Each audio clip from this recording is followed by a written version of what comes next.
ইতিমধ্যে এনেদৰে এতিয়া নিৰ্বাচনী প্ৰচাৰ আৰম্ভ কৰিছে সাংসদ প্ৰদ্যুৎ বৰদলৈয়ে। সাংসদ প্ৰদ্যুৎ বৰদলৈয়ে কৈছে 2024ত যিকোনো প্ৰকাৰে খেলা হবে ইনশাআল্লাহ আৰু 2026ত আটাইতকৈ নিকৃষ্ট আটাইতকৈ সাম্প্ৰদায়িক মন্তব্য কৰা সাম্প্ৰদায়িক ৰাজনীতি কৰা আটাইতকৈ দুৰ্নীতিপৰায়ণ ব্যক্তি মুখ্যমন্ত্ৰী হিমন্ত বিশ্ব শৰ্মাৰ নেতৃত্বত থকা চৰকাৰ আমি উফৰাবই লাগিব। আমি সেই চৰকাৰ নোহোৱা কৰি দিব লাগিব। সকলো ৰাইজৰ দায়িত্ব আমি সেই চৰকাৰ উফৰাবলৈ সকলো ৰাজ্যৰ দায়িত্ব আমি সেই সাম্প্ৰদায়িক ৰাজনীতি নিকৃষ্ট ৰাজনীতি এইখন অসমৰ পৰা দূৰ কৰি দিবলৈ এনেদৰে এতিয়া সাংসদ প্ৰদ্যুৎ বৰদলৈয়ে মৈৰাবাৰীত অনুষ্ঠিত হোৱা এক সভাত প্ৰচাৰ চলোৱা পৰিলক্ষিত হৈছে নিৰ্বাচনক লৈ। এই মুহূৰ্তত সবিশেষ লৰিব কাৰণে চেষ্টা কৰিছো। 2026ত খেলা হবে ইনশাআল্লাহ।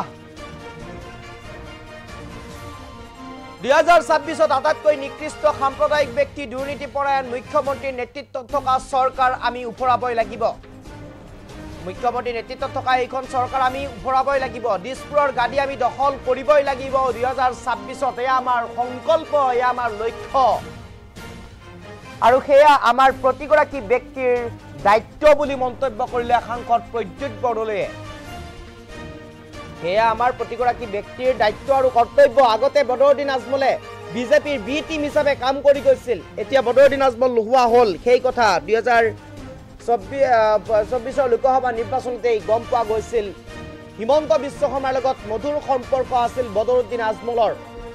মুখ নগাঁৱত হৰুৱাবলৈ বদৰুদ্দিন আজমলে আমিনুল ইছলামক উঠাই দিছিল। যিখন হেলিকপ্টাৰেৰে বদৰুদ্দিন আজমলে প্ৰচাৰত কৰিছিল সেইখন হিমন্তই ভাড়া কৰিছিল। এইখন হিমন্তই ভাড়া কৰি দিছিল বদৰুদ্দিন আজমলক, যিখন হেলিকপ্টাৰ বদৰুদ্দিন আজমলে প্ৰচাৰ চলাবৰ বাবে ব্যৱহাৰ কৰিছিল। কিন্তু নগাঁৱত ৰাইজে এজন হিন্দু মানুহক ভোট দি জয়ী কৰাই দেখুৱাই দিলে যে তেওঁলোক সাম্প্ৰদায়িক নহয়। নগাঁৱত এগৰাকী হিন্দু মানুহ অৰ্থাৎ প্ৰদ্যুৎ বৰদলৈ মুখ ৰাইজে জয়ী কৰাই দেখুৱালে যে তেওঁলোক সাম্প্ৰদায়িক নহয়, মুছলমান মানুহ কেতিয়াও সাম্প্ৰদায়িক নহয় আৰু হ'বই নোৱাৰে। এনেদৰে তেওঁলোকে দেখুৱাই দিলে। এনেদৰে মন্তব্য কৰিছে এতিয়া সাংসদ প্ৰদ্যুৎ বৰদলৈয়ে।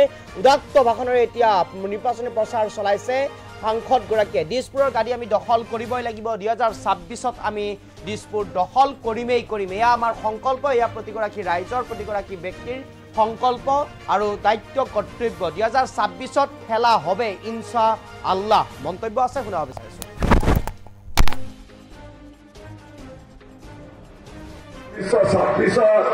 খেলা হবে, দাৰুণ খেলা হবে। আমৰা সবাই তৈৰি আছি। এই যেটো খেলা, এই খেলা আমি খেলিম আৰু ইনশাআল্লাহ 2026ত অসমৰ ইতিহাসত আটাইতকৈ বেছি নিকৃষ্ট সাম্প্ৰদায়িক ব্যক্তি আৰু যিজন আটাইতকৈ ভাৰতৰ ভিতৰত দুৰ্নীতিপৰায়ণ মুখ্যমন্ত্ৰী হিচাপে ইতিমধ্যেই দুৰ্নাম অৰ্জিছে সেই হিমন্ত বিশ্ব শৰ্মাৰ নেতৃত্বাধীন বিজেপি চৰকাৰক উৎখাত কৰি আমি কংগ্ৰেছ নেতৃত্বাধীন এখন চৰকাৰ দিছপুৰৰ গদিত বহুৱাবই লাগিব। আৰু সেইটো আমাৰ প্ৰত্যেকজন নাগৰিকৰে দায়িত্ব। হয়, হিমন্ত বিশ্ব শৰ্মাই এইটো পলিটিক্স কৰে।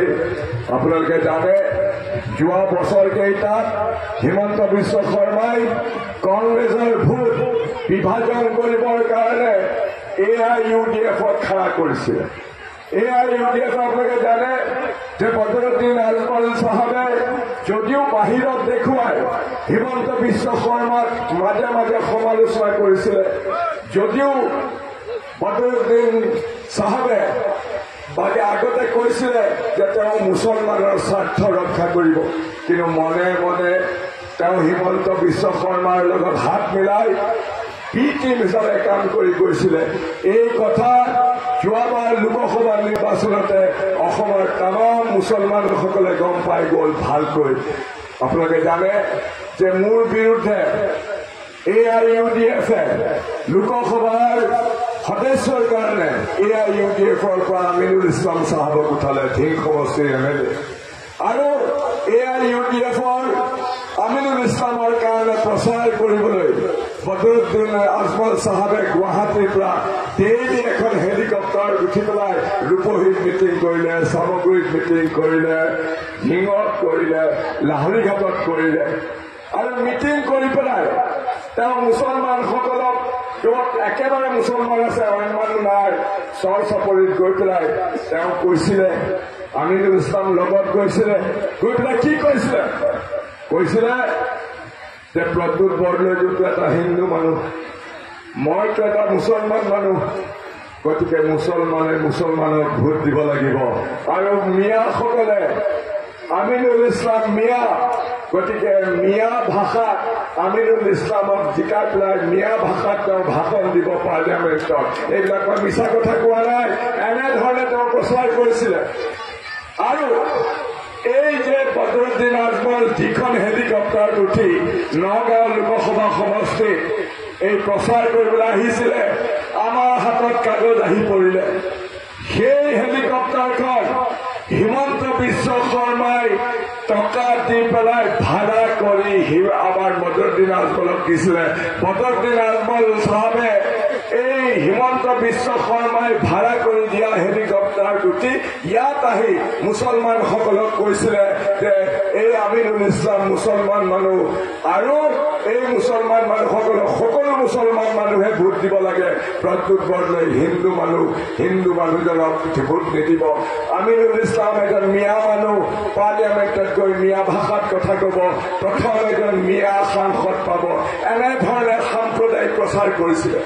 কিন্তু মই সেইকাৰণে কৈছো যে আমাৰ লোকসভা সমষ্টিৰ তামাম মুছলমানসকলৰ প্ৰতি মোৰ কৃতজ্ঞতাত মোৰ দুখ খাই পৰে যে আমাৰ মুছলমানসকলে আমিনুল ইছলাম মুছলমানৰ সাম্প্ৰদায়িক ৰাজনীতি কৰা আমিনুল ইছলামক ভোট নিদিলে, প্ৰদ্যুৎ বৰদলৈক এজন হিন্দু সমগ্ৰ মুছলমানে ভোট দি দেখুৱাই দিলে যে মুছলমানসকল 2024-26 খেলা হবে, দারুণ খেলা হবে। আমরা সবাই তৈরি আছি।